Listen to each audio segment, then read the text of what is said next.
days off are generally pretty relaxed.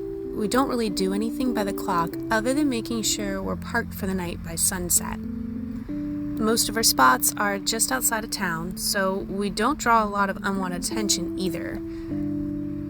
On a casual weekend day like this was, once we were relocated, my first priority was starting dinner. I haven't restocked on my bug repellent tabs for my summer lantern, so if I want to cook outdoors, I have to get it started early so we aren't fighting off the mosquitoes.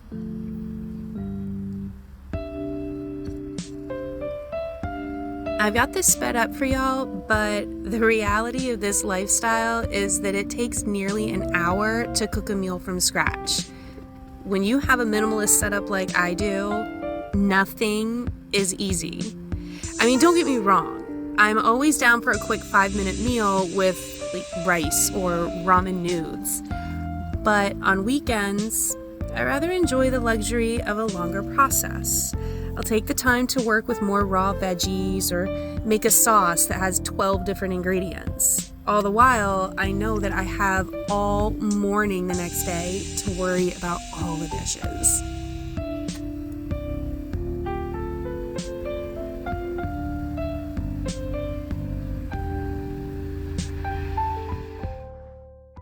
Once I start to disclose to people that I live in a van, one of the first things they ask me about is how I accommodate Madigan.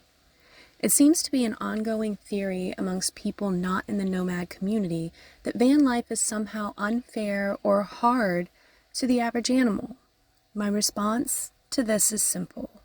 My locations and habits are all centered around the needs of my dog. She's my family. She's one of my best friends. Madigan gets the best of both worlds. When I'm working, she often stays at my parents' house. She has her own twin-size bed, toys, food and water, and central air with a beautiful view of the woods from her sliding glass door. She has a yard to run in and family to keep her company. After work, I pick her up and we go about the rest of our day and end up somewhere I know that she'll be comfortable. I never stay somewhere that she doesn't have access to soft grass and shade. Even on Cracker Barrel days, we have a perfect spot in the back of the lot where I can park right next to the grass beside a couple of trees. We even have a nice brush fence that blocks the view of the main road and buffers most of the sounds of traffic. When we explore nearby, I also never take her to an overnight spot that I haven't checked out first on my own. From the time I pick her up to the moment I have to drop her off again, everything is about her. She has favorite trails that she walks on and parks that she's getting used to. Beyond vet care, dogs really only need 4 basic things to thrive: food and water, shelter, love, and brain stimulation.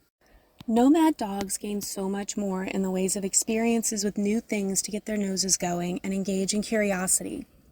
Far more, I think, than how she did when she was in the sticks and bricks. Adventure dogs have the security of sleeping in the same place every night while also getting a wider world view with every new parking spot. Madigan is a very contented dog. She never acts out. She's not destructive.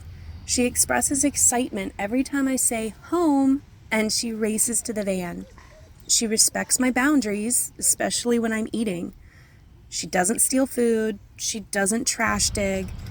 I'm both lucky and blessed by how incredibly wonderful she is. Okay, so she's panting.